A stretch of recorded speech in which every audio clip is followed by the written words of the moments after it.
All right, let's dive into one of the greatest scientific detective stories of all time. This is a journey deep into the bizarre world of quantum mechanics, and it's really a story about a battle between brilliant minds, all fighting to answer one single massive question.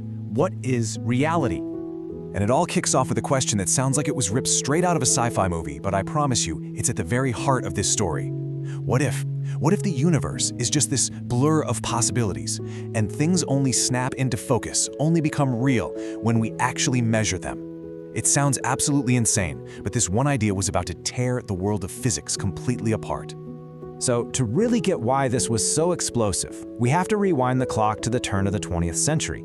You know, back then, physics felt pretty much complete, almost solved. But those perfect, predictable rules that governed the universe, they were starting to show some serious cracks. I mean, for hundreds of years, the universe seemed like this giant, magnificent clockwork machine. Everything from a planet swinging around the sun to a simple stone you throw in the air, it all followed these crystal clear, predictable laws. Everything was solid, it was certain, and it all just made perfect common sense. But then, really simple things started to break these perfect laws. I mean, scientists couldn't even explain why a light bulb filament glows the way it does. You know, how it goes from red to yellow, white, but never really gets to blue. Their own theories predicted that any hot object should be blasting out an infinite amount of ultraviolet energy.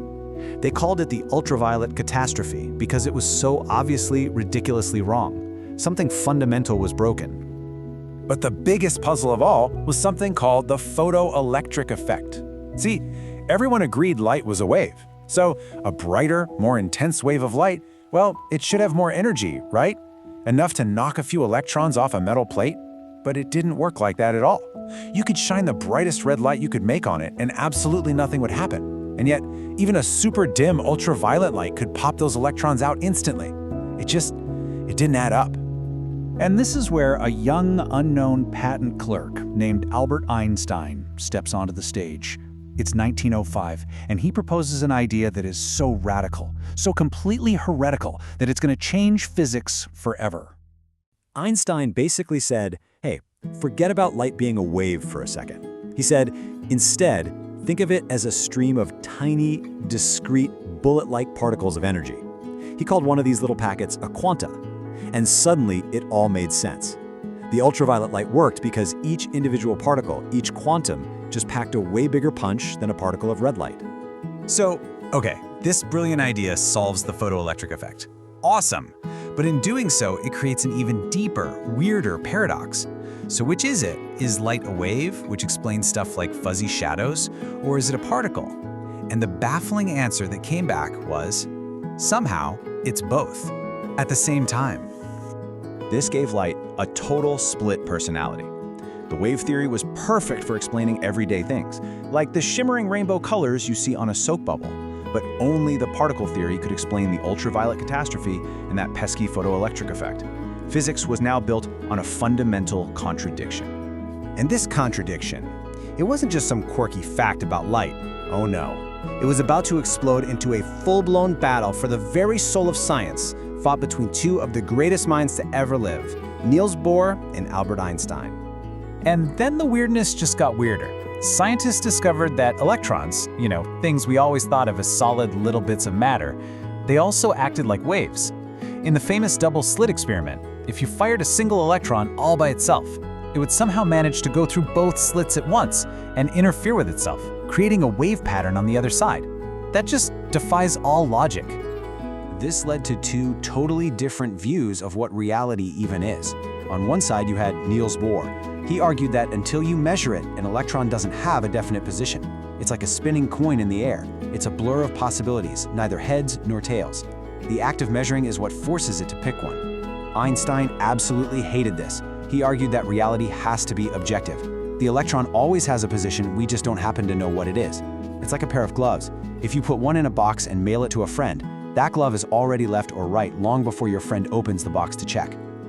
Einstein basically summed up all of his frustration with this one famous sarcastic question. He asked, does the moon cease to exist when I don't look at it?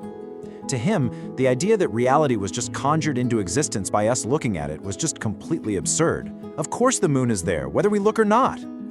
Einstein thought he'd found the final nail in the coffin for Bohr's theory with something called entanglement. This is where two particles can be linked together so that their fates are intertwined. If you measure one, you instantly know the state of the other, even if they're on opposite sides of the universe. Einstein called this spooky action at a distance, and he refused to believe it was real, because it would mean information was somehow traveling faster than light, something his own theory of relativity said was impossible. Now, for decades, this was all just a philosophical argument. Bohr says reality is created by measurement. Einstein says it's just revealed. How on earth could you possibly test something like that? Well then, in the 1960s, a physicist named John Bell came up with an absolutely ingenious way to put reality itself on trial. Bell came up with a mathematical test. It's pretty complex, but the core idea is this. If you create entangled particles and measure them in very specific ways, the statistics of your results will tell you the truth. If Einstein was right and the properties of the particles were secretly predetermined, you'd get one set of results. But if Bohr was right and the properties were decided on the spot, you'd get a totally different set. For the very first time, this wasn't philosophy anymore, it was a testable experiment. It actually took years before the technology was good enough to catch up with Bell's incredible theory. But eventually, physicists like John Clauser built experiments that could finally perform this test and settle, once and for all, the greatest debate in the history of science. So, it all came down to this one question. Was reality the common-sense, objective world of Einstein's hidden gloves? Or was it the strange, probabilistic, and downright spooky world of Bohr's spinning coins? The experiment was about to deliver the final verdict. And this is the number that came out of a modern version of that experiment. Just a number, 2.53, just hanging there. But this single measurement would tell us the fundamental rules of our entire universe. So here were the stakes. According to John Bell's mathematics, if reality was local and objective like Einstein believed, no spooky action allowed, then the result of this experiment could never ever be higher than the number 2.